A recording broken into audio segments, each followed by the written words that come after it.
ഉണ്ടാക്കാൻ വേണ്ടി ഇത്രയും സാധനങ്ങളാണ് എടുത്തിരിക്കുന്നത്.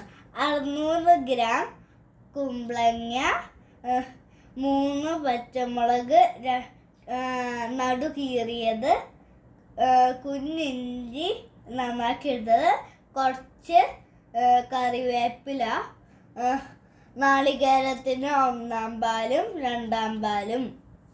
നമ്മൾ ഓലൻ ഉണ്ടാക്കാൻ വേണ്ടി 600 ഗ്രാം കുമ്പളങ്ങ ഒരു കുഞ്ഞി ഉരുളയിലേക്ക് മാറ്റിയിരിക്കുകയാണ്. എന്നിട്ട് നമ്മൾക്ക് ഇഞ്ചിയും പച്ചമുളകും പിന്നെ ഒരു സ്പൂണും ഉപ്പും ആഡ് ചെയ്യണം. നമ്മൾ ഈ എല്ലാ ഇൻഗ്രീഡിയൻസും മിക്സാക്കി എടുക്കണം.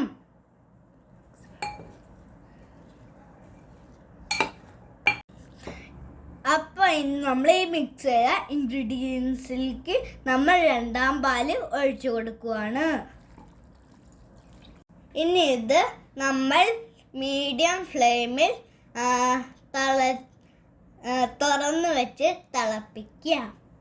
ഇത് 5 മിനിറ്റ് മീഡിയം ഫ്ലെയിമിൽ വെച്ച് തിളപ്പിച്ചിട്ടുണ്ട്. ഇനി നമ്മൾക്ക് 4 മിനിറ്റ് ലോ ഫ്ലെയിമിൽ വെച്ച് അടച്ച് തിളപ്പിക്കണം.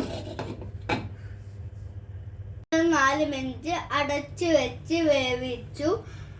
ഇനി നമുക്ക് തുറന്നിട്ട് നോക്കണം. കുമ്പളങ്ങ ഇപ്പം നന്നായി വെന്ത് വന്നിട്ടുണ്ട്. ഇനി നമ്മൾക്ക് അതിലേക്ക് 1-ാം പാല് ഒഴിച്ചു കൊടുക്കുക. നമ്മൾ 1-ാം പാല് ഒഴിച്ചു കൊടുക്കുന്നതിനൊപ്പം നമ്മൾക്ക് തീയും ഓഫ് ചെയ്യണം. ഇനി നമ്മൾക്ക് ഇത് കറിവേപ്പില ഇട്ട് എണ്ണ ഒഴിച്ച് 4 മിനിറ്റ് അടച്ച് വെക്കാം.